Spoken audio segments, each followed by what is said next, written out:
ఈరోజు జగన్మోహన్ రెడ్డి గారు చాలా సుదీర్ఘమైనటువంటి ప్రెస్ మీట్ పెట్టారు. ఎక్కాల్సిన రైలు ఒక జీవితకాలం లేట్ అన్నట్లు అసెంబ్లీ సమావేశాలు అన్ని అయిపోయిన తర్వాత తీరుబడిగా మాడిపోయిన మసాలా దోశను రాష్ట్ర ప్రజల ముఖాన్ని పడేసినట్లుగా ఆయన చాలా కూలుగా విషయాలు మాట్లాడారు. ఈ విషయాల్ని అసెంబ్లీలో ఎందుకు మాట్లాడలేదు అనేటటువంటి మొట్టమొదటిగా కనీసం సమాధానం కూడా చెప్పకుండా జగన్మోహన్ రెడ్డి గారు దాటేశారు. 100 కోట్ల రూపాయలు ఖర్చు పెట్టి ప్రతిరోజు అసెంబ్లీ సమావేశాలను 16 రోజుల పాటు నిర్వహిస్తే ఒక్కరోజు కూడా ఆయనతో పాటు ఆయన ఎమ్మెల్యేలు కూడా అసెంబ్లీకి రాకుండా రాష్ట్ర ప్రజల సమస్యల మీద మాట్లాడకుండా తీరుబడిగా 20 రోజుల తర్వాత విలేకరుల సమావేశం అంటూ పెట్టి ఆయన మాట్లాడినటువంటి మాటలు అసందర్భం, అసత్యాలు. అసందర్భంగా ఈ రోజున ఆయన మాట్లాడినటువంటి తీరు చాలా ఆశ్చర్యం కలిగించింది. ఒకటి, ఆయన ఆర్థిక విధ్వంసం గురించి ఏదో మాట్లాడారు. అప్పులు చేస్తున్నారు రాష్ట్ర ప్రభుత్వం అనేటటువంటి దీంతో మాట్లాడుతూ కాగ్ రిపోర్టుని కోట్ చేశారు.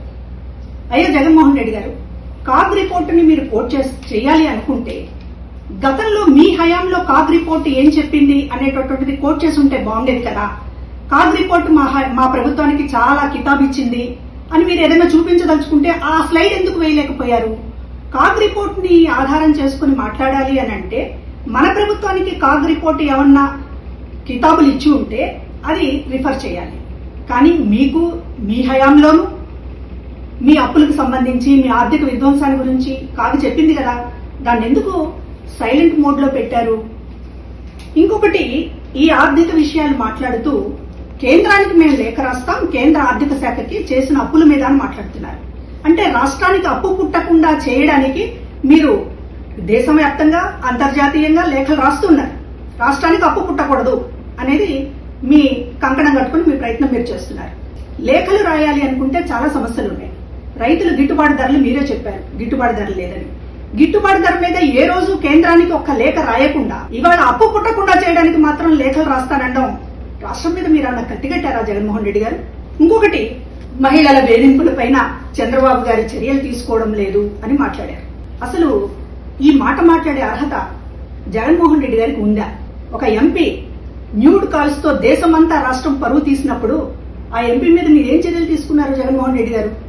మీ మంత్రులు గంట అరగంట అని చెప్పేటటువంటి ఒక అశ్లీలమైనటువంటి మాటలు మాట్లాడుతున్నప్పుడు మీరేం చర్యలు తీసుకున్నారు? స్వయంగా మీ చెల్లి షర్మిల మీద ఆ వర్రా రవీందర్ రెడ్డి అనేటటువంటి వాడు చాలా జుగుప్సాకరంగా పోస్టులు పెట్టినప్పుడు మీరేం చర్యలు తీసుకున్నారు? పైగా అతను వెనకేసుకొచ్చారే. మరి అట్లాంటి వాళ్ళకి నైతిక అర్హత ఉంటుందా? మరొకళ్ళు చేయలేదు, మరొకళ్ళు చర్యలు తీసుకోవడం లేదు అని మాట్లాడేటటువంటి అర్హత ఉంటుందా జగన్ గారు? ఇంకా ఏం మాట్లాడారు? తండ్రిని లోకేష్ జాకీలెత్తి లేపుతున్నాడు అని చెప్పి మాట్లాడుతున్నారు. తండ్రులుండి ఎవరైనా కొడుకులు జాకీలు ఎత్తుతారు.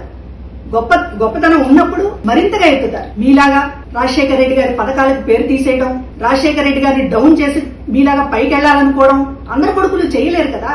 కాబట్టి లోకేష్ గారు తండ్రిని ఎత్తుతారు ఖచ్చితంగా. ఇంకా విషయం, కల్తీ నెయ్యి పరకామణి చోరీ గురించి అంత సుదీర్ఘంగా మాట్లాడుతుంటే రాష్ట్ర ప్రజలకు అనుమానం వస్తుంది. ఎందుకంటే ఇప్పటిదాకా మీ ప్రమేయం ఉందని ఎవరు అనుకోవట్లేదు. సరే, ఏదో జరుగుంటుంది అనేటటువంటి ఉద్దేశంతో ఉన్నప్పటికీ కూడా మీరు పదే పదే అసలు ప్రెస్ మీట్ పెడుతున్నదే దానికోసం అన్నట్లుగా. కల్తీ నెయ్యికి సంబంధించి, పరకామణికి సంబంధించి చంద్రబాబు గారికి, లోకేష్ గారికి కాస్త బురద పూద్దామని చేస్తున్నటువంటి ఒక విస్తృతమైనటువంటి ప్రయత్నం చూస్తుంటే దొంగే దొంగ అని అరిచినట్లుందే. ఏదో జగన్మోహన్ రెడ్డి గారికి సంబంధం ఉందేమో, పదే పదే ఆ విషయాన్ని మాట్లాడుతున్నారు అనేటటువంటి అనుమానం రాష్ట్ర ప్రజలకు వస్తుంది. ఇవాళ మీరు పరకామణి చోరీ గురించి మాట్లాడుతున్నటువంటి తీరు గతంలోనేమో అదేదో చిన్న తప్పన్నారు, ఇవాళేమో ఎందుకు బెయిల్ ఇప్పించారని అంటున్నారు. గతంలో పరకామణి చోరీ కేసు చిన్నదైందా? భక్తులకి న్యాయం చేయటము, దేవుడికి న్యాయం చేయడము అంటే సొమ్ము అప్పు చెప్పడమేనా? శిక్షించవద్దా? నేరస్తుల్ని శిక్షించవద్దా? మీరు ఆ తప్పు చేసి ఇవాళ నాకు దేవుడి మీద చాలా భక్తి ఉంది, లేకపోతే ఇతర విషయాలన్నీ కూడా మాట్లాడుతున్నటువంటి తీరు చూస్తుంటే మీ పాపాన్ని కడుక్కోవడానికి ఎదుటి వాళ్ళు కూడా బురదలో ఉన్నారు అని చెప్పేటటువంటి ప్రయత్నం చూస్తుంటే మాత్రం ఖచ్చితంగా తిరుపతి విషయంలో మీరేదో దాస్తున్నారు. జగన్మోహన్ రెడ్డి గారికి స్వయంగా ప్రమేయం ఉన్నటువంటి విషయాల్ని దాయటానికే పదే పదే ప్రెస్ మీట్ వంకతోటి కల్తీ నెయ్యి గురించి, పరకామణి గురించి మాట్లాడుతున్నారు. రాష్ట్ర సమస్యల మీద కంటే కూడా ఆ విషయాలనే ప్రస్తావిస్తున్నారు అనేటటువంటిది అర్థమవుతోంది. ఇక నిరుద్యోగ భృతి, ఆడబిడ్డ నిధి, హామీలు వీటన్నిటిని నిలదీస్తున్నాం అంటున్నారు. ఎక్కడ నిలదీశారు మీరు? ఏ ఎమ్మెల్యే మాట్లాడాడు అసెంబ్లీలో చెప్పండి. నిలదీశామంటే ఏంటి? విలేకరుల సమావేశంలో కదలకుండా కుర్చీలో కూర్చుని మాట్లాడడమా? మీకు అధికారం ఇచ్చింది ఎందుకు? అసెంబ్లీలో ఎందుకు నిలదీయలేకపోతున్నారు? మీ కాళ్ళు చేతులు పడిపోయినాయా? ఎందుకు మాట్లాడడం లేదు? మాట్లాడితే ఇంకొక మాట అన్నారు, ఎమ్మెల్యేలు ఆటలాడుతున్నారు అని. అయ్యా, ఎమ్మెల్యేలు ఆటలు మాత్రమే ఆడారు. మేమందరం ఐక్యంగా ఉన్నామని రాష్ట్రానికి భరోసాని ఇవ్వడానికి ఆటలు మాత్రమే ఆడారు. మీలాగా రాష్ట్రంతో ఆడుకోలేదు. 3 రాజధానులు అనేటటువంటి పేరుతో రాష్ట్రంతో ఆడుకోలేదు. కాబట్టి ఇవాళ ఎమ్మెల్యేల ఆటల మీద లేకపోతే మరొక దాని మీద కామెంట్ చేసే ముందు మీరు చేసింది ఏంటి? అసలు మా హయాం అని పదే పదే డబ్బా బాదుకుంటున్నారే. మీ హయాం అంత గొప్పగా ఉంటే ఎందుకు మిమ్మల్ని ఓడించారు? ఎందుకు మిమ్మల్ని 11 సీట్లకు పరిమితం చేశారు? ప్రజల గొంతును మీరు వింటున్నారా? ఎప్పుడైనా వింటున్నారా?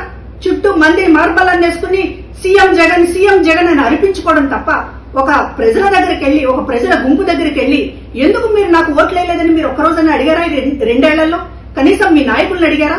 కనీసం మీ కార్యకర్తలను అడిగారా? అదంతా పోయి మా హయాం ఏదో స్వర్ణయుగం. ఏం స్వర్ణయుగం అండి మీ హయాము? మీ హయాం స్వర్ణయుగం కాదు, ఒక రాక్షస యుగం అనే కదా ప్రజలు తీర్పిచ్చింది. దాన్ని మీరు చెవికెక్కించుకోకుండా పదే పదే విలేకరుల సమావేశంతో మళ్ళీ ఎందుకు మాకు రీల్ చూపిస్తున్నారు? మీ రాక్షస కాండని మళ్ళీ రీల్ చేసి చూపిస్తున్నారు తప్ప మీ హయాం గురించి కనీసం మీరు ఇప్పటికైనా సరే వాస్తవాలు తెలుసుకోండి, సరిదిద్దుకోండి. ఇది నా విన్నపం.